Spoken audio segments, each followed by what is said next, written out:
निकाले मेरे साथ यूहन्ना रचित सुसमाचार,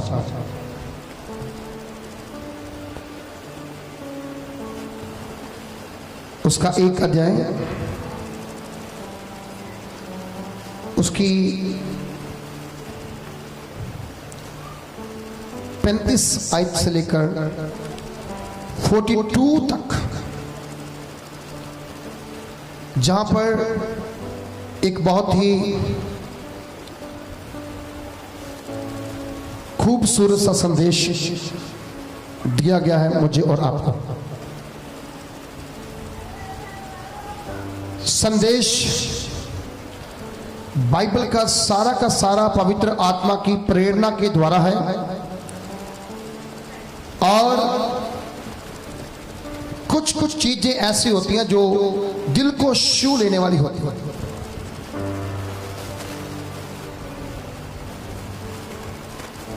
प्रभु यीशु मसीह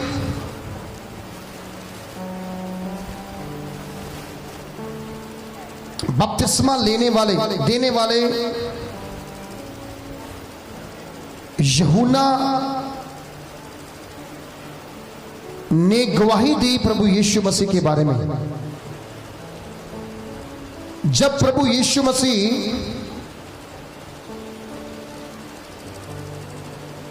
बपतिस्मा लेने के लिए उसकी ओर बढ़ा तो बाइबल कहती है यूहन्ना ने उससे पहले बोल दिया, देखो ये परमेश्वर का मेमना है जो जगत का पाप उठाए ले जाता है। किसको देख करके? प्रभु यीशु को देख करके। और जब प्रभु यीशु मसीह उसके सामने आते हैं और उससे कहते हैं कि मुझे बपतिस्मा दे, तो बाइबल कहती है कि यूहन्ना ने कहा ये क्या है? अवश्य है कि मैं तेरे हाथ से बपतिस्मा पाऊं और तू मुझे कह रहा है कि मैं तुझे बपतिस्मा दूं। प्रभु यीशु मसीह ने कहा जैसा मैंने कहा वैसा कर, क्योंकि इसी में परमेश्वर की इच्छा पूरी होती है। कहने का मतलब कि परमेश्वर का महान पुत्र, इस जगत का उद्धार करता, इस जगत को उसके पाप से आजाद कर देने वाला सामर्थी परमेश्वर,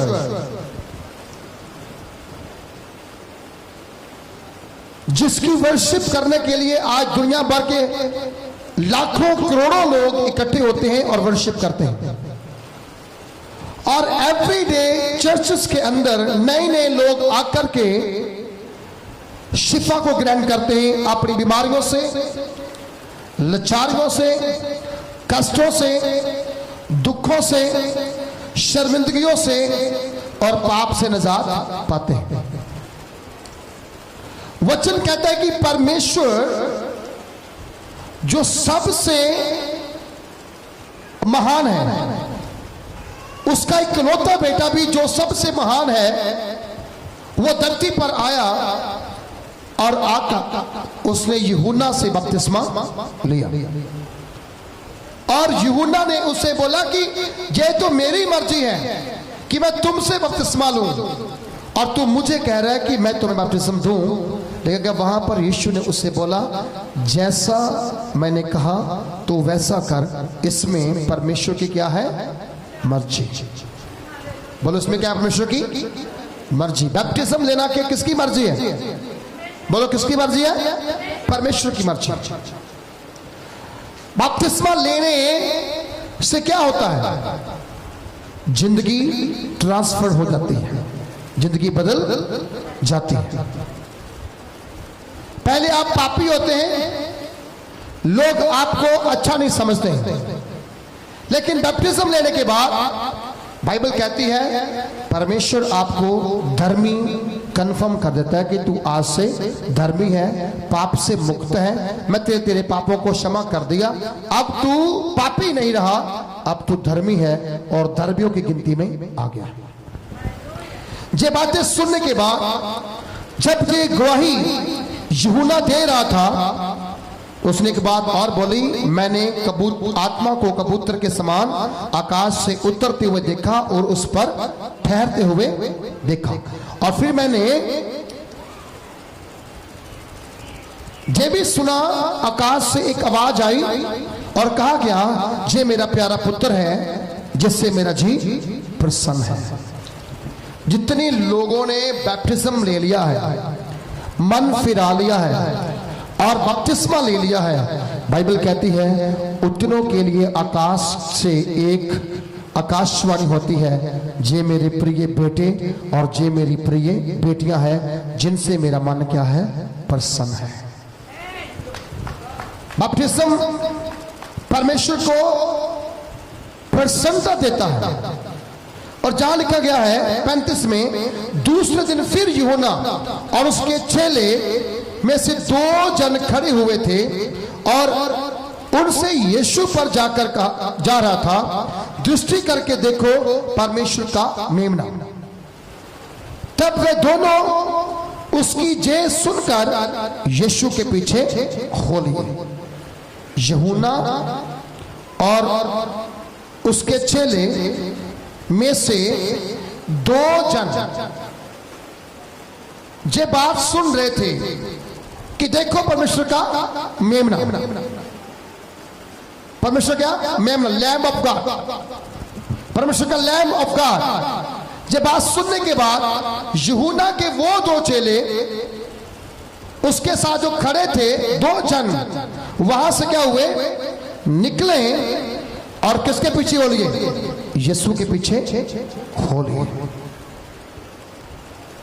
और कहा गया है यीशु ने मुड़कर उनको पीछे आते देखा और उनसे कहा, तुम किसकी खोज में हो? उन्होंने कहा, हे रब्बी अर्थात हे गुरु, तू कहां रहता है? ये मालूम कौन थे? जे वो पहले प्रथम चेले थे जिनमें से एक अंद्रियास और उसका भाई सिमोन पतरस, जिसे कैफा भी कहते हैं। कैफा शब्द जो है अरामिक भाषा में लिखा गया है और यूनानी भाषा में भी इसको बोला जाता है। अरामिक भाषा और यूनानी भाषा में कैफा का एक ही अर्थ है, पतरस। क्या अर्थ है? पतरस मीन्स पत्थर। बोलो क्या मीन्स? पत्थर। जिस पत्थर के बारे में प्रभु यीशु ने ये बात कही थी, जिस पत्थर को राज मिस्त्रियों ने रद्द कर दिया, रिजेक्ट कर दिया और कह दिया ये कहीं फिट होने वाला नहीं है, इसे निकाल करके अलग कर दो, लेकिन आखिर में वही कोने का सिरा ठहरा। सबसे पहले कौन पीछे आया प्रभु यीशु मसीह के? यूहन्ना नहीं आया, वो खुद एक अधिकारी था और प्रभु यीशु मसीह से पहले वो इस धरती पर प्रभु यीशु मसीह के लिए रास्ता तैयार करने के लिए आया था। और जंगल में पुकारने वाले की आवाज उसकी थी। उसने कहा, हे सांप के बच्चों, तुम्हें आने वाले कोप से भागना किसने सिखाया? आज देखो दुनिया के अंदर बहुत ज्यादा तकलीफें बढ़ चुकी हैं। मसीहों के लिए प्रचार करना बहुत औखा हो चुका है। लोग कहते हैं जी प्रचार करना बहुत सौखा है, आप निकलो बाहर, आपको समझ आ जाएगी कितना सौखा और कितना औखा है। बाइबल कहती है जितना सौखा हर काम हम समझते हैं उतना सौखा होता नहीं है। आप देखो पाकिस्तान के अंदर एक ही दिन के अंदर 21 चर्चों को आग लगा दी गई। इवन वहां पर बाइबल्स को भी जला दिया गया, क्रॉस तोड़ दिए गए। इवन जहां तक कि उन लोगों ने 30 मसीही घरों को जला दिया और मसीही बेटियों ने, मसीही बहनों ने, मसीही भाइयों ने बच्चों ने अपनी जान बचाने के लिए शहर से भागकर ऐसे खेतों में जाकर के वो छिप करके रहे, क्योंकि सरकार पुलिस भी उनका साथ देने को तैयार नहीं थी। सुनो, उसके बाद इतनी ज्यादा मूर्खता वहां पर देखने को मिली कि वो कब्रिस्तानों में गए जहां कब्रों के ऊपर क्रॉस लगे थे, उन्होंने वो भी क्रॉस वहां से उखाड़ दिए और कहते हैं जी प्रचार करना बहुत आसान है। सुनो ध्यान से, बाइबल कहते हैं कि यूहन्ना ने जब ये प्रचार किया, जे टेस्टिमनी दी प्रभु यीशु मसीह के बारे में, तो बाइबल कहती है गवाही देने के बाद क्या देखते हैं हम लोग? वचन कहता है कि परमेश्वर ने अपने बेटे को जब धरती पर भेजा तो उनमें से दो लोग अंद्रियास और सिमोन प्रभु यीशु मसीह के पीछे पीछे आ रहे थे। जैसे पीछे पीछे आ रहे थे, बाइबल कहती है तुरंत प्रभु यीशु ने मुड़ के देखा। तब तक उसका कोई चेला नहीं था, तब तक प्रभु यीशु का कोई चेला नहीं था। पीछे मुड़ के देखा और उनसे कहा, तुम किसकी खोज में हो? तुम किसकी खोज में हो? तुम किसे खोज रहे हो? तुम किसको ढूंढ रहे हो? आज दुनिया किसको ढूंढ रही है? किसकी खोज में है? असल में दुनिया आशीष की खोज में। कहां पे है? आशीष की खोज में है। दुनिया आशीष की खोज में है, दुनिया चंगाई की खोज में है, दुनिया रिहाई की खोज में है, दुनिया अपने अपने स्वार्थ की खोज में।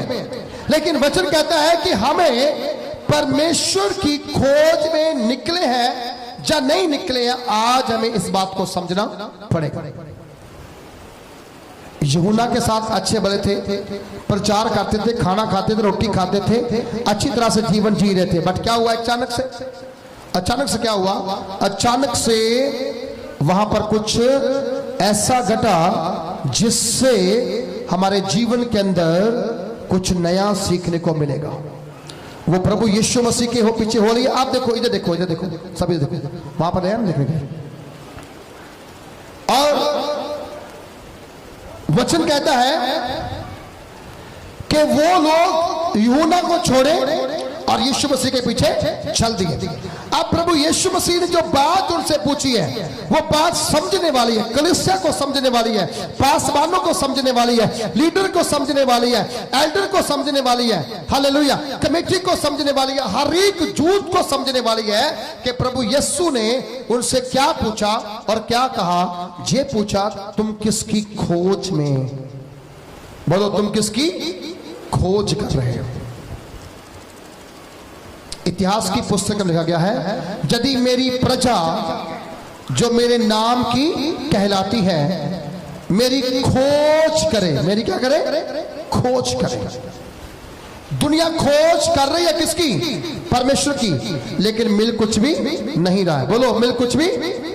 ओ ढूंढ रहे हैं, कभी इधर कभी उधर, कभी जहां कभी वहां, कभी जहां कभी वहां, पर मिल कुछ नहीं रहा है। रीजन, कारण यह है उनकी खोज में कहीं ना कहीं स्वार्थ छिपा हुआ है। आपकी ब्लेसिंग चर्चों में नहीं मिलने वाली, आपकी चंगाई चर्चों में नहीं मिलने वाली, आपकी चंगाई किसी पास्टर के हाथ में नहीं है, आपकी आशीष किसी पास्टर के हाथ में नहीं है, आपकी जिंदगी किसी पास्टर के हाथ में नहीं है। आपकी जिंदगी, आशीष, चंगाई सर्वशक्तिमान परमेश्वर के बेटे प्रभु यीशु मसीह के हाथ में है। और जहां लिखा गया, दो लोगों ने रोटी के पीछे, कपड़े के पीछे, मकान के पीछे नहीं भागे, पैसे के पीछे नहीं भागे, बिजनेस के पीछे नहीं भागे, जॉब के पीछे नहीं भागे, वो कहां गए? प्रभु यीशु के पीछे। और असल में इनका काम क्या था? इनका काम था मछलियों को पकड़ना। क्या काम था इनका? इनका बिजनेस था। बोलो, क्या था इनका? बिजनेस था, जो छोड़ करके जे प्रभु के पीछे चले। प्रभु यीशु ने उनसे पूछा, तुम किसकी खोज में हो? उन्होंने कहा, हे रब्बी, अर्थात हे गुरु, हे रब्बी अर्थात हे गुरु, तू कहां रहता है? हालेलुया, तू कहां? बोलो, तू कहां रहता है? कभी आपने सवाल किया, प्रभु तू कहां रहता है? जब कभी आप डीप प्रार्थना में जाओ, प्रभु से पूछना, प्रभु तू कहां रहता है। आप पूछ के देखना तू कहां रहता है। मैं आपसे कहता हूं वो आपको बताएगा वो कहां रहता है। यीशु मसीह ना जंगलों में, ना पहाड़ों में, ना मंदिरों में, ना आराधनालयों में, ना जहां पर, ना आपके घर में, वो कहीं और रहता है जहां हमारी नजर जाती नहीं है, जहां हमारी नजर जाती नहीं है। पहले उसने बोला जहां 2 या 3 मेरे नाम पे इकट्ठे होंगे मैं उनके बीच में, बोलो कहां होगा, जहां 2-3 मेरे नाम पर इकट्ठे होंगे मैं उनके बीच में रहेगा। फिर उसके बाद पौलुस ने कहा, क्या तुम नहीं जानते हो तुम्हारा शरीर पवित्र आत्मा का क्या है? बोलो क्या है? तुम्हारा शरीर क्या है? पवित्र आत्मा का मंदिर है और परमेश्वर उसमें वास करता है। बोलो क्या करता है? परमेश्वर उसमें वास करता है। आज समझिए, अगर आप कायफा है तो, अगर आप सीमोन है तो, अगर आप प्रभु की खोज, एक बात करनी शुरू की। उसने बोला क्या तुम्हें पता है दुनिया में सबसे पहला पाप किस अंग ने किया था? सबसे पहला पाप किस अंग ने, किस पार्ट ऑफ बॉडी ने किया था, ऑर्गन ने किया था? पूरी रात सुबह 5 बजे तक जे मैं प्रभु से सुनता रहा। मैंने खुदावंद आई डोंट नो, मुझे नहीं पता। प्रभु ने कहा पहला पाप इस बॉडी के अंदर जिस अंग ने किया था वो आंख थी। वो क्या थी? आंख। आंख जिसके बारे में आंख का जिक्र बहुत है बाइबल के अंदर। दाऊद ने कहा जितनों ने उसकी ओर देखा, कैसे देखते हैं हम लोग? आंखों से देखते हैं ना। जितनों ने उसकी ओर देखा उनके मुंह कभी काले। फिर उसने कहा मैं अपनी आंखें पर्वत की ओर। फिर प्रभु ने कहा जैसे गोली की, नौकरानी की आंखें अपनी स्वामन की ओर लगी रहती हैं और नौकर की आंखें अपने मालिक की ओर लगी रहती हैं, वैसे ही हम सब की आंखें कहां लगी हुई है? कहां लगी है जी? परमेश्वर की ओर। सबसे ज्यादा देखने वाली चीज कौन सी है? आंख। और सबसे पहले पाप किसने किया? आंख ने। जब आदम का भाग बन गया, आदम बन गया, हवा बना दी गई, पेड़ पर पंक्षी सब कुछ बन गया, कायनात बन गई। परमेश्वर आदम और हवा कहां पे लेके गया? एक पेड़ के पास लेकर गया और उसे क्या दिखाया? बोला देखो जे वृक्ष है, तुम सारे जंगल के, अदन के बाग के फल खा सकता है, साग पत खा सकता है, लेकिन इस दरख्त का फल कभी मत खाना। उसे दिखाया पहले जे खाना नहीं। उसके बाद खुदा ने कहा आंख ने पहले पाप किया। कैसे किया? जब उसी दरख्त के ऊपर शैतान आया और शैतान ने भी हवा से यही बात कही, क्या हवा तूने जो फल खाया है? कहती कभी नहीं खाया। क्यों? क्योंकि हमें परमेश्वर ने क्या किया है? मना किया। हम देख सकते हैं, खा नहीं सकते। उसके बाद उसने कहा नहीं, अगर तू खाएगी तो मरेगी नहीं, अगर तू खाएगी तो मरेगी परंतु जीवित रहेगी, परमेश्वर के समान हो जाएगी। उसने फूंक मारी होगी, फल को चमका दिया होगा, हवा की आंखों में फल वो भाग गया। उसने तोड़ा, आधा खाया और आधा उसके पति खिला दिया। अब पहले आंख में आया, फिर कान ने सुना, फिर मुंह में पानी आया, इस हाथ ने तोड़ दिया। हो गया ना पूरा शरीर पापी। आंख, कान, मुंह, है ना, और हाथ भी पापी हो गया। और तोड़ने के लिए पेड़ पे चढ़ने के लिए पांव भी जैसे माल किया होगा। इसीलिए प्रभु यीशु मसीह ने स्वर्ग में जाने का रास्ते के बारे में कुछ बातें बहुत इंपॉर्टेंट कही। कहा अगर तेरी आंख पाप करवाए तो उस आंख को निकाल के बाहर फेंक दे, क्योंकि तुझे काना अंधा होकर स्वर्ग में जाना अच्छा है जे कि दोनों आंखों से देखे और पाप करे और नरक में चला जाए। अगर तेरा हाथ तुमसे पाप करवाए, अपना हाथ काट दे ताकि तू क्या एक हाथ के साथ स्वर्ग में चला जाए, ना कि तू दो हाथ करके नरक में। अगर तेरा पांव तुमसे पाप करवाए, पाप काट के फेंक दे ताकि ऐसा ना हो कि तू दोनों टांगों पर चलकर नरक में जाए, लंगड़ा होकर स्वर्ग में प्रवेश कर जाए। इसका मतलब हमारे अंग में शैतान ने पाप को ढाल दिया हुआ है, बॉडी के हर एक अंग के अंदर। उसी पाप की समाप्ति के लिए प्रभु यीशु मसीह को धरती पर आना पड़ा। उसी पाप की समाप्ति के लिए प्रभु यीशु मसीह को धरती पर आना पड़ा। और प्रभु यीशु मसीह धरती पर आकर क्या कहता है? जब दो लोग उसके पीछे गए तो उसका सवाल क्या था? तुम किसकी खोज में हो? तुम किसकी खोज में हो? क्या किया उन्होंने? गुरुजी तुम कहां, बोलो गुरुजी तुम कहां रहते हो? हालेलुया। उसके बाद उसने उनसे कहा चलो तो देख लो, चलो तो देख लोगे। तब उन्होंने जाकर उसके रहने का स्थान देखा और उस दिन उसके साथ रहे, जे 10वें घंटे के लगभग था। दिन का 10वां घंटा था। और वो किसके साथ रहे? बोलो प्रभु यीशु के साथ। कहा? जहां प्रभु यीशु मसीह था। अब प्रभु यीशु मसीह के पास घर तो था नहीं।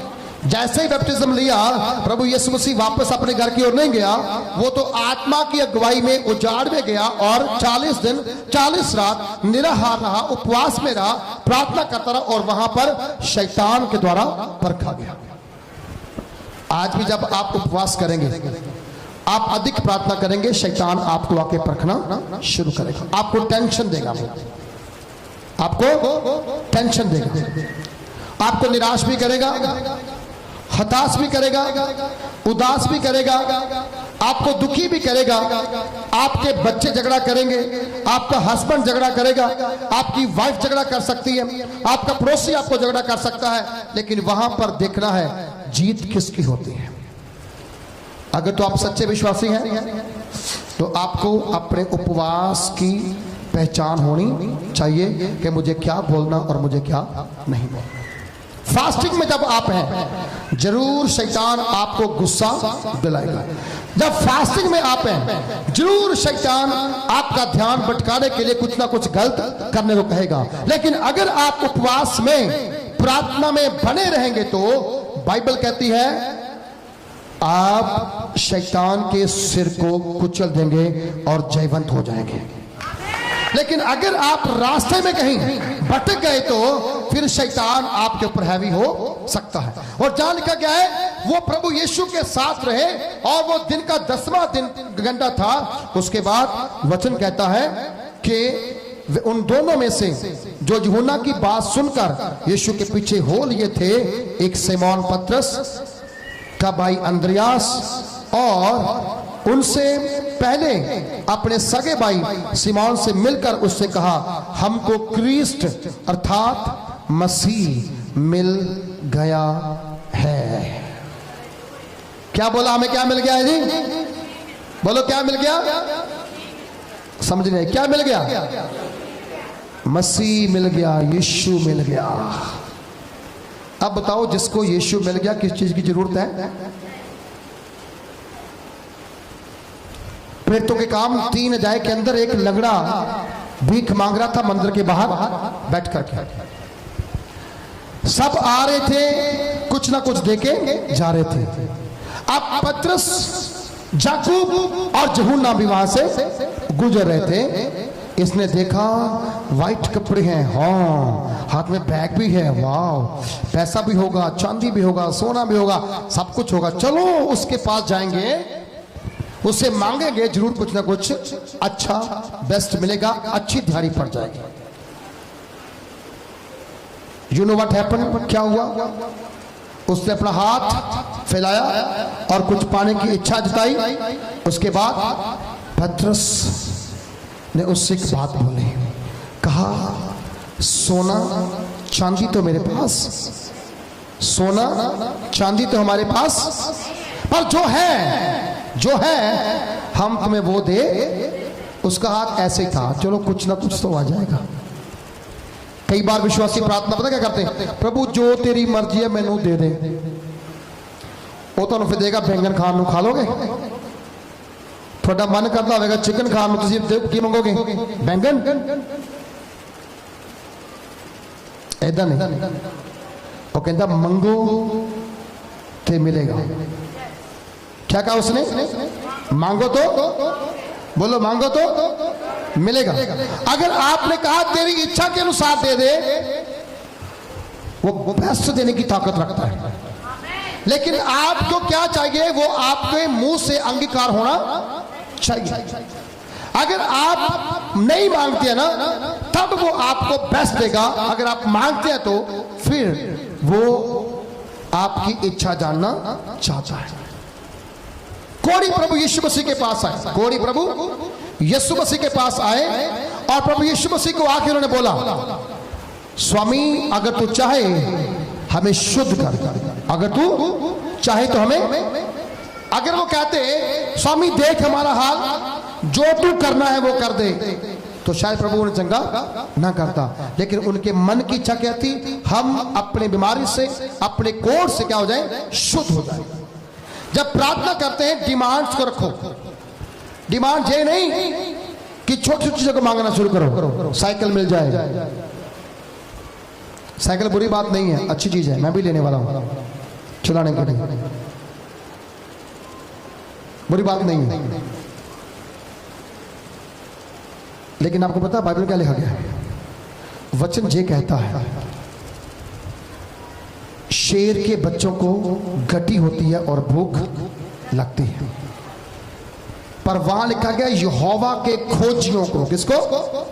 यहोवा के खोजियों को। उसने, यहोवा परमेश्वर ने इतिहास में कहा, यदि मेरी प्रजा के लोग जो मेरे नाम के कहलाते हैं मेरी खोज में, खोज करके मेरे दर्शन के लोभी हो जाए और अपनी बुराई को मानकर छोड़ दें और भविष्य में कोई बुराई ना करें, तो मैं उनके देश को ज्यों का त्यों बहाल कर दूंगा। परमेश्वर आपको बहाल करना चाहता है, आपके परिवार को बहाल करना चाहता है, आपके बिजनेस को बहाल करना चाहता है, आपकी जॉब को बहाल करना चाहता है, आपके टूटे रिश्तों को बहाल करना चाहता है, आपकी खोई हुई आशाओं को लेकर आना और बहाल करना चाहता है। पर कैसे होगा? आपको उसकी खोज में रहना होगा। अंद्रयास खोज में रहा, सिमोन खोज में चला गया। उसकी खोज कर रहे थे वो। ये कौन है जिसके बारे में यूहन्ना कह रहा है ये अनुष्का मेमना है, लैम्ब ऑफ गॉड है, हमारे पाप उठा के चल रहा है? ये कौन है जिसके बारे में बाइबल कहती है आकाश से आकाशवाणी हुई है, ये मेरा प्रिय पुत्र है, मेरा मन इससे प्रसन्न है? ये कौन है जिसके बारे में कहा गया है पवित्र आत्मा कबूतर की नाई उसके पर आकर ठहरा है? ऐसा कौन है जो इतनी ज्यादा ताकत रखता है कि उसके प्रति आकाश भी खुल रहा है, वहां से आवाजें आ रही हैं, हम भी जाने ये कौन है। बिन जाने प्रीत ना होवे, जानने के बिना आप प्यार नहीं कर सकते। यीशु को जाने, यीशु कौन है, यीशु को जाने, यीशु, और यीशु को पूछे तो कहां है? यीशु कहां मिलेगा आपको? गलियों में मिलेगा? बोलो कहां मिलेगा? बाजारों में मिलेगा? ना वो गलियों में, ना बाजारों में, ना कहीं और, ना बड़ी भीड़ में, ना छोटी भीड़ में। उसने कहा ढूंढोगे तो पाओगे। क्या करोगे? ढूंढोगे तो। लेकिन याद रखें, जक्की ढूंढने गया उसे मिला नहीं। जक्की ढूंढने गया उसे क्यों नहीं मिला मालूम? क्योंकि जक्की को कद छोटा दिया गया था, भीड़ बहुत बड़ी थी। वो ऐसे देख रहे थे क्या हो रहा है, इधर इधर बंदे खड़े हैं। हाँ वो देखो सन्नी भी आ रहा है 2 बजे करीब, आके चर्च में बैठ रहा है। वो भी यीशु को ढूंढ रहा है ना? यीशु ऐसे नहीं मिलेगा। यीशु को ढूंढना तो दिल खोलना पड़ेगा, अपने दिल को खोलना पड़ेगा। जबकि ढूंढने के लिए गया, बहुत बड़ी भीड़ होने के कारण प्रभु घिरा हुआ लोगों के अंदर, और वो आगे बढ़ा और जाके गुल्लर के पेड़ पे चढ़ गया। क्या यीशु ने जक्की को ढूंढा? जक्की ने यीशु को ढूंढा? बोलो। जक्की को नहीं यीशु दिखा, लेकिन यीशु को जक्की जब घर से निकला तब से दिख गया था। उसने कहा छोटे कद का बंदा मुझे मिलने के लिए आ रहा है, जब मैं ना मिलूंगा वो जा गुल्लर के पेड़ पे चढ़ेगा और मैं वहीं जा खड़ा हो जाऊंगा और कहूंगा नीचे आ, आज मैं तेरे घर में रहूंगा, आज मैं तेरे घर में रहूंगा। सुनो क्या लिखा गया है। अंद्रियास ने कहा मुझे यीशु मिल गया है। क्या मिल गया मुझे? यीशु मिल गया मुझे। और यीशु कौन है? नहीं नहीं नहीं, अब नया वर्ड दिया खुदा ने मुझे। कहता है मैं महाराजा हूं। मैं क्या हूं? महाराजा हूं। ओके, राजाओं का राजा इट मींस महाराजा। आज से जब भी आपने कुछ खुदा से मांगना है ना, ये देखना आप किससे मांग रहे हो। महाराजा से मांग रहे हो। किससे मांग रहे हो जी? बोलो किससे मांग रहे हो? किससे मांग रहे हो? एक दिन मैं और सोफिया स्कूल जा रहे थे सुबह सुबह। पापा ये जो गाड़ी जा रही है ना, एक बार इस गाड़ी में मैंने बैठना है। बोलते तेरे पास दो गाड़ियां तो है। नहीं नहीं नहीं, इसमें बैठना। ये थोड़ी गाड़ी अलग दिखती है, वो ऑडी कार थी। मैंने बोला कोई बात नहीं, फिर प्रार्थना करो, हम भी ऑडी कार लेके घूमेंगे। मालूम क्यों? जब मांगना है तो बेस्ट मांगना है। बोलो क्या करना है? क्या मांगना है? फिर क्यों कूड़ा करके मांगना? बेस्ट मांगिए, क्योंकि आप महाराजा की संतान हैं। महाराजा की संतान। जब महाराजा चलता है ना स्वर्ग के अंदर, उसके नीचे सोने की क्या है? बोलो क्या सोने की? बाप रे, जो जिनका परमेश्वर सोने की सड़कों पे चलता हो, क्या वो उनको बेस्ट देगा ना? देगा ना? बोलो देगा ना? देगा। कलीसिया, अगर आपने यीशु को खोज लिया और यीशु को पा लिया, यीशु आपको मिल गया, तो ध्यान रखना फिर आप दुनिया के अंदर निचले लेवल पे नहीं है, आप नेक्स्ट लेवल की जनरेशन बनने वाले हैं। हालेलुया। आप एक नेक्स्ट लेवल की जनरेशन, वो जनरेशन जिसका विरोध सबसे ज्यादा है, वो जनरेशन जिनको पकड़ करके प्रचार करने से मना किया जाता है, वो जनरेशन जिनको बार बार इल्जाम लगाता है कि ये धर्म बदलते हैं। लेकिन आप याद रखो, जितना विरोध आपका धरती पर है उतना आदर आपका स्वर्ग में है। मैंने इसलिए बोला कि आप नेक्स्ट लेवल की जनरेशन हो। हालेलुया। वो की वजह कहता है, जब लोग तुम्हें सताएं, जब लोग तुम्हें तंग करें, तुम्हें सताएं और तुम पर झूठे इल्जाम लगाएं, पंचायतों में लेकर जाएं, कोर्ट में लेकर जाएं, तो बोला निराश। बोलो निराश। बोलो निराश। क्यों नहीं होना? निराश नहीं होना, उदास नहीं होना, दुखी नहीं होना। कहता बल्कि आनंद मनाओ। क्या करो जी? क्या करो? बल्कि आनंद मनाओ, क्योंकि तुम्हारा स्वर्ग में प्रतिफल बहुत बड़ा है। हालेलुया। आप जिसकी खोज में निकले हो ना, वो छोटा परमेश्वर नहीं है। छोटा परमेश्वर वो महाराजा है, और आप महाराजा की संतान हो। उसने कहा मुझे यीशु मिल गया। क्या मिल गया? मुझे यीशु मिल गया। अब मरियम और मार्था को यीशु मिल गया। उसके घर में रोना पीटना था, चिल्लाना था, लेकिन यीशु वहां पर गया, हालात बदल गए। हालात क्या हो गए? आज भी यीशु अगर आपके घर में गया, हालात निश्चय बदलने वाले हैं। हालात निश्चय बदलने वाले हैं। आपके काम चेंज होने वाले हैं। आप जो चाहते हैं वो नहीं हो रहा, लेकिन अब से होगा और उससे बेस्ट होगा। हालेलुया। उससे क्या होगा? बेस्ट होगा। वो कि जहां लिखा गया मुझे यीशु क्या हो गया? मिल गया है। और उसके बाद जहां लिखा गया है, जब उसने बोला मुझे यीशु मिल गया, और यूहन्ना कि वो गवाही सुनने के बाद सिमोन और अंद्रियास जब दोनों मिले, उसने कहा मुझे यीशु मिल गया है, अर्थात मसीह, अर्थात क्रिस्ट। क्रिस्ट का मतलब क्या होता है? बचाने वाला। क्या? बचाने वाला। और मिल गया। उसने पहले अपने भाई सिमोन से मिलकर उससे कहा हमें क्रिस्ट अर्थात मसीह मिल गया। वह उसे यीशु के पास लाया। यीशु ने उस पर दृष्टि की, अपनी आंख लगाई। आंख का जिक्र कितना बड़ा है बाइबल के अंदर। यीशु ने किस पे आंख लगाई? बोलो, सिमोन के ऊपर। कई बार लगता होता है कि यार ये बंदा कुछ नहीं कर सकता, लेकिन याद रखें परमेश्वर ने उसी बंदे पर अपनी आंख लगाई होती है। उसी बंदे पर अपनी आंख क्यों मालूम? क्योंकि उसे मालूम होता है जिसको दुनिया नकारती है, जिसको दुनिया रद्द करती है, उसे परमेश्वर उठा खड़ा करता है, उठा खड़ा करता है।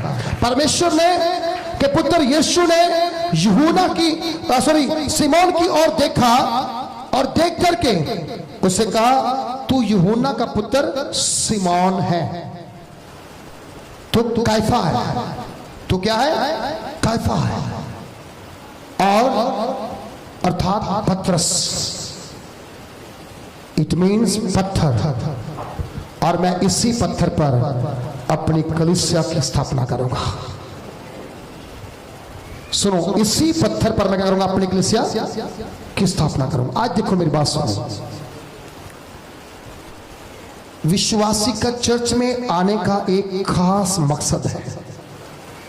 अगर प्रभु ने आपको इस चर्च के साथ जोड़ा हुआ है ना, तो समझ लो परमेश्वर की एक मकसद है आपके लिए, एक प्लान है, एक योजना है।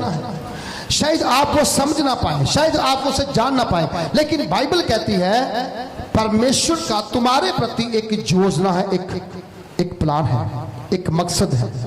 और वो मकसद जब तक पूरा नहीं होगा वो आपको इस चर्च से बाहर नहीं जाने देगा। बहुत लोग जाते हैं, नो प्रॉब्लम, कोई समस्या नहीं, क्योंकि वो जाते क्यों हैं? क्योंकि उनके जीवन में कोई मकसद प्रभु के लिए है नहीं है।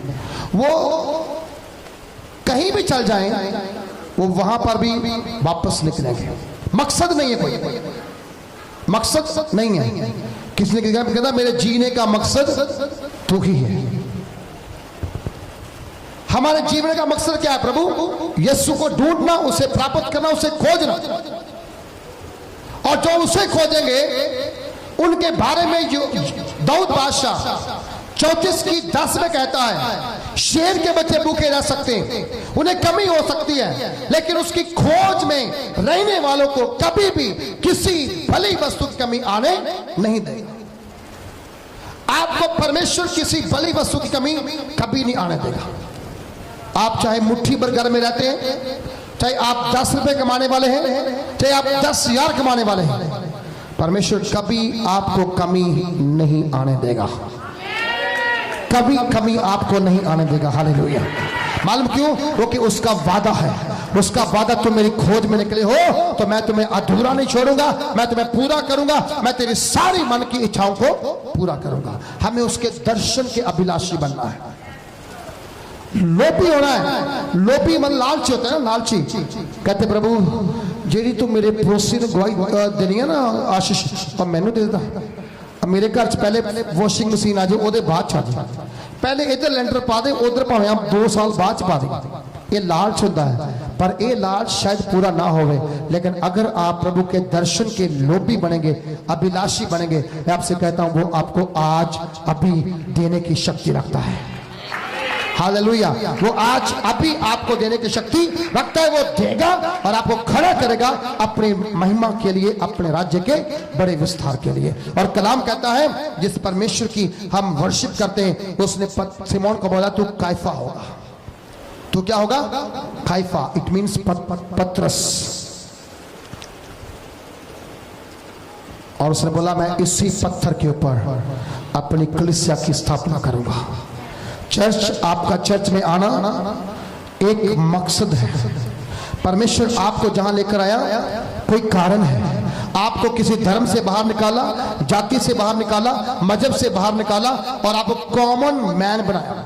जहां कोई धर्म नहीं, कोई मजहब नहीं, कोई जाति नहीं, हम जहां पर कॉमन है, क्योंकि सारे संसार का एक ही परमेश्वर है, एक ही पिता है, उसका नाम प्रभु यीशु मसीह है। उसने कहा पूरब से पश्चिम लेकर, दक्षिण से उत्तर से दक्षिण लेकर सारे चारों ओर से क्या होगा, मेरे पास जाति जाति के लोग आएंगे और मेरी महिमा करेंगे। जाति जाति के लोग, हर धर्म का लोग, हर जाति के लोग आएंगे। लोग विरोध करें 100 बार करें। अभी इंडिया पंजाब के अंदर भी एक भाई ने, उसका नाम बलजीत सिंह था, कुछ ऐसा सरदार था, अमृतधारी, उसने एक बहुत ही गलत शब्दावली का इस्तेमाल किया कुछ बहनों को जो प्रचार करने गई थी। उसने बोला हम तुम्हें नंगा करके पूरे गांव के अंदर घुमाएंगे। है कौन है वो? अमृतधारी। भाषा कैसी है? वैसी जैसे वो बंदा किसी काम का ही नहीं है। जो बंदा रब दे बंदियां दी इज्जत नहीं कर सकता वो बंदा नहीं हो सकता। हो सकता जी, है ना? एक गाना की प्यार करो प्यार करो एक दूजे नू प्यार करो, इस तो वध के हुक्म खुदा दा होर नहीं कोई, इस तो वध के हुक्म खुदा दा होर नहीं कोई, प्यार करो। हम किसका प्रचार करते हैं? नफरत का, तलवारबाजी का, डंडेबाजी का, पत्थरबाजी का? किसका करते हैं? किसका? परमेश्वर के प्यार का। बोलो किसका? परमेश्वर के प्यार का प्रचार हम करते हैं। और जो परमेश्वर के प्यार का प्रचार करता है उनको उसने मत्ती 28 में एक बहुत बड़ी आज्ञा दी है। 18 से 20 में कहा उसने, तुम जाओ सारे संसार में इस खुशखबरी का प्रचार करो। हमें कोई किसी गांव में जाने से रोक नहीं सकता, कोई शहर में जाने से रोक नहीं सकता, कोई गली, कोई मोहल्ला हमें स्टॉप नहीं कर सकता, क्योंकि हमें स्वर्ग के परमेश्वर ने अधिकार दिया है कि तुम जाओ पूरे संसार के कोने कोने में मेरा सुसमाचार बांटो। वो कौन बांटेगा? जिसके जीवन में उसके लिए कोई मकसद होगा। एक मकसद बनाओ अपने जीवन का। एक प्रेयर लाइफ में बोलो, परमेश्वर में कुछ बनना चाहता हूं। मुझे प्रभु ने एक भाई के लिए भविष्यवाणी दी। 3 महीने में उसे ढूंढता रहा चर्च के अंदर, वो कब मेरे सामने बैठे, मैं कब उससे बात करूं। मालूम वो 3 महीने इधर नहीं बैठा, कभी इस रूम में, कभी पीछे, कभी किचन में, कभी बाहर, कभी अंदर, कभी जहां, कभी वहां। मालूम क्या हुआ? जो बात परमेश्वर ने उससे करनी थी, शैतान ने उसे ऐसा दबोचा कि वो बात वहां तक नहीं पहुंच पाई। परमेश्वर ने मुझे बोला, जब वो मेरी गोद में, मेरे चरणों में बैठेगा तब ही उससे तो बात करना। वो बड़ी पीड़ा में रहा, बाद में बड़ी तकलीफ में रहा। वहां उस तकलीफ से गुजरने के बाद अगर वो बंदा फिर भी खुदावंद को अपना बेस्ट ना दे तो मुझे नहीं पता आने वाले समय में और क्या होने वाला है। अगर खुदा ने आपको किसी संकट से बाहर निकाला है तो मैं आपसे कहता हूं, परमेश्वर को अपना बेस्ट देना शुरू करो। क्या देना शुरू करो? बोलो क्या देना शुरू करो? आपको मालूम मेरा जो जीवन है कैसा है? मैं सुबह भी 2-3 घंटे कम से कम लाइव होता हूं, प्रार्थना करता हूं। उसमें मेरी पर्सनल प्रेयर भी है, फोन कॉल भी सुनने हैं, शाम को फिर मीटिंग है, प्रीचिंग है, गाना भी है, प्रार्थना भी करना है नहीं मेरा बेस्ट? किसके लिए? किसके लिए? बहुत लोग 10 मिनट भी गला खोल के प्रार्थना नहीं कर सकते, उनको नींद आनी शुरू हो जाती है। मुझे 12 घंटे बिठाओ, मैं बोलता रहूंगा, मेरा गला सूखेगा नहीं, मुझे नींद नहीं आएगी, क्योंकि उसका मकसद मेरे जीवन के अंदर पूरा हुआ है। जब अब्राहम को परमेश्वर ने बुलाया था ना, अब्राहम के लिए परमेश्वर का मकसद था, लेकिन लूत उसके साथ चल के आया था। तो क्या हुआ था मालूम? लूत को नहीं पता था मेरे साथ क्या होने वाला है, लेकिन अब्राहम को पता था मुझे खुदा ने बुलाया है, वो मुझे मारूस्थल में भी हरा भरा करने की ताकत रखता है। अगर आप रेगिस्तान में हैं, मारूस्थल में हैं, जहां पर कुछ आपको पाने की इच्छा नहीं है, आशा नहीं है, अगर आपके लाइफ में खुदा का मकसद है, वो आपको वहां भी हरा भरा करने की ताकत रखता है। अगर आप विश्वास में हैं, आप प्रार्थना में, आप प्रेयर में हैं, तो आप जान लो कि गॉड का प्लान आपकी लाइफ में क्या है। उसका प्लान यह है कि हम उसकी खोज में निकले। क्या करें उसकी खोज में? देखो निकले खोज में। अगर आपने खोज करना शुरू किया तो मैं आपसे कहता हूं परमेश्वर आपको निचले स्थान पर नहीं, नेक्स्ट लेवल देगा और आपको बहुत ऊंचाइयों पर लेकर जाएगा। हालेलुया। आप देखो पतरस को कहां पर गया? पतरस कहां पर गया? पतरस जी वही बंदा था जिसने प्रभु यीशु का 3 बार इनकार किया। पतरस वही था जो पानी पर भी चला। पतरस वही था, हालेलुया, जिसने कहा गुरुजी मेरे पैर मत धोना। उस प्रभु ने क्या बोला? अगर मैं तेरे पैर ना धोऊंगा तेरा मेरा कोई रिश्ता, क्योंकि प्रभु उसे मिला था।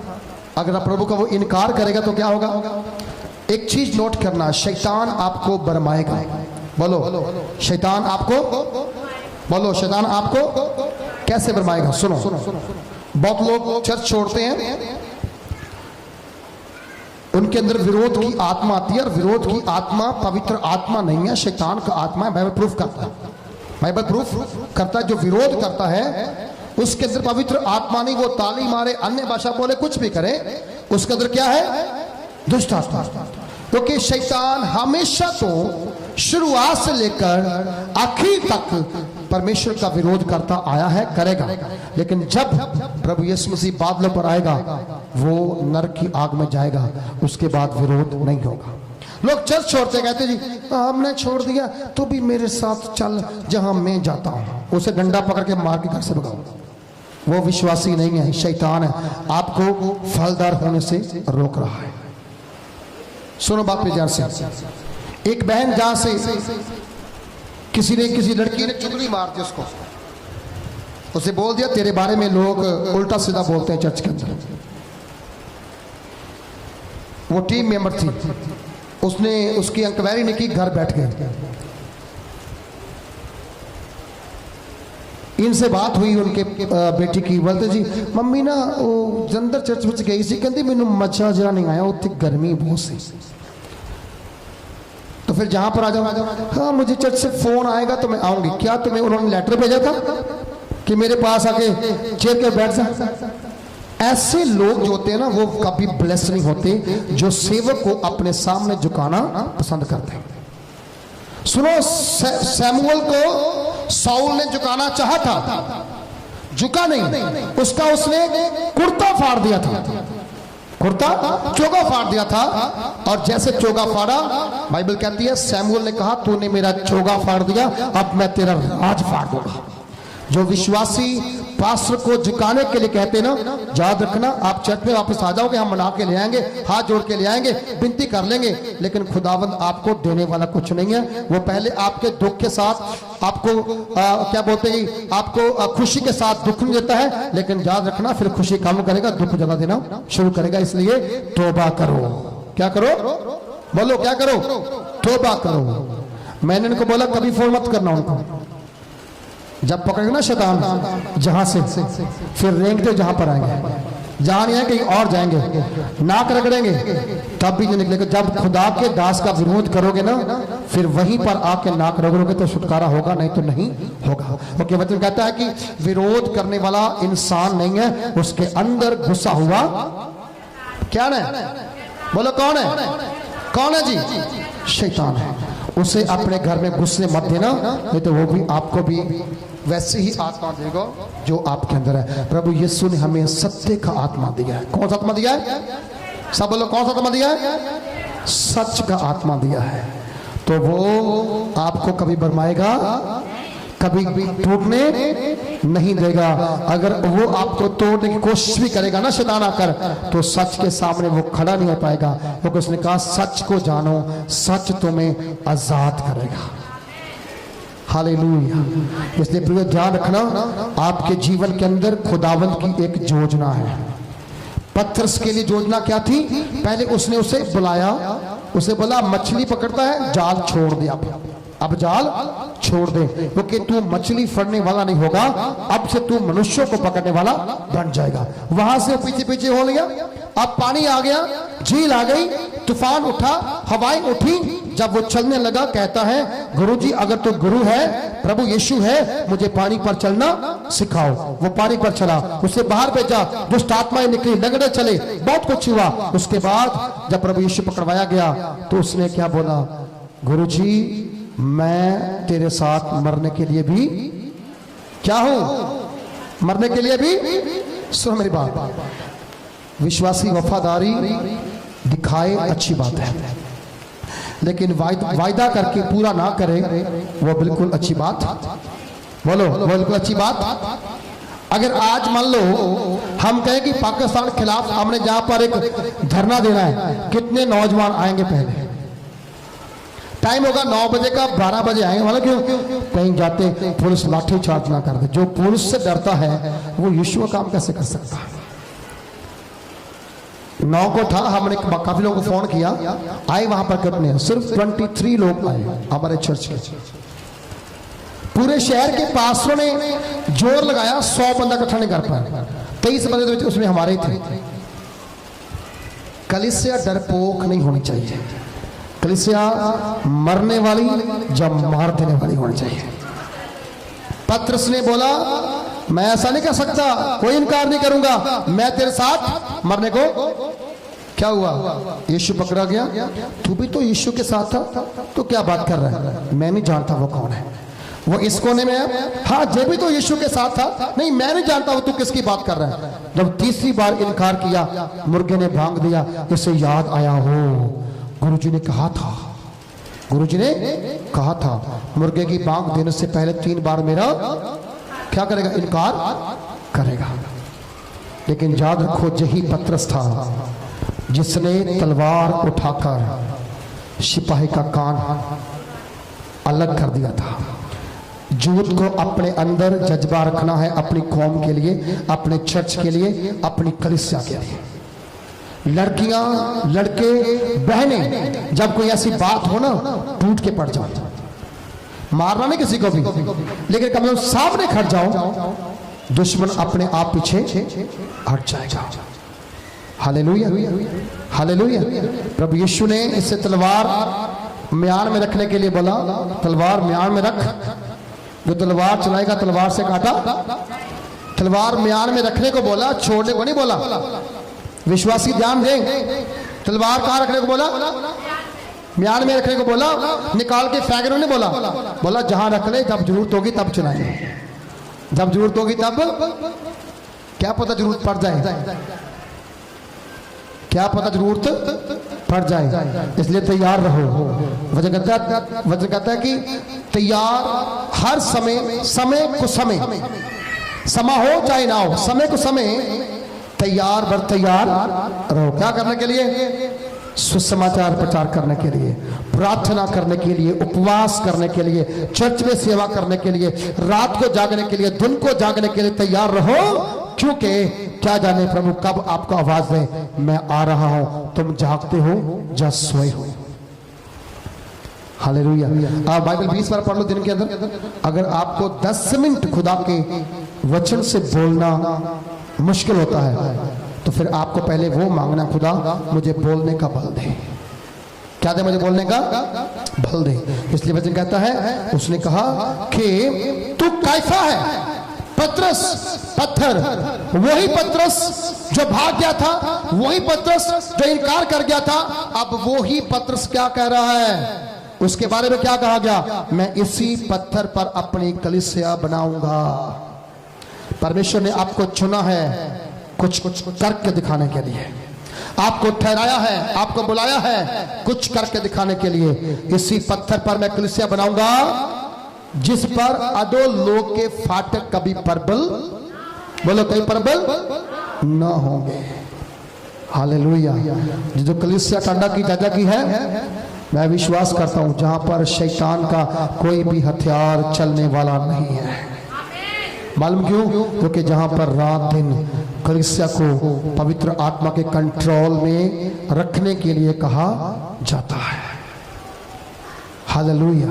कंट्रोल में रहने के लिए बोला जाता है। और जहां पवित्र आत्मा कंट्रोल है, मैं आपसे कहता हूं वहां पर शैतान आपको छू नहीं सकता है, छू नहीं सकता है। अब देखो जितने लोग यहाँ बैठे हैं, किसी का दुस्वप्न है, किसी को रात को बुरे सपने आते, किसी को आके शैतान ने पकड़ा, सब थे पहले, अब नहीं है। लेकिन बहुत सारे चर्च ऐसे भी हैं, बार बार आके प्रश्न, मेरे सिर पे दुआ करो, मेरे सिर पे दुआ करो, मेरे सिर पे दुआ करो।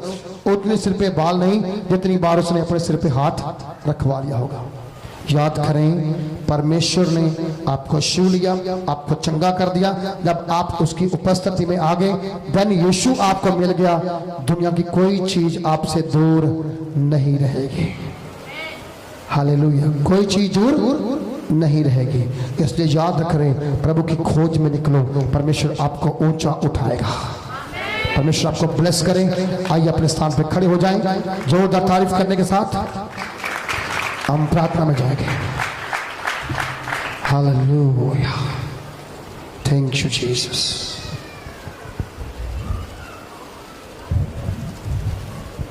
आप प्रभु इधर हैं। हालेलुया। सब खड़े थे प्रस्थान पर। Thank you Jesus.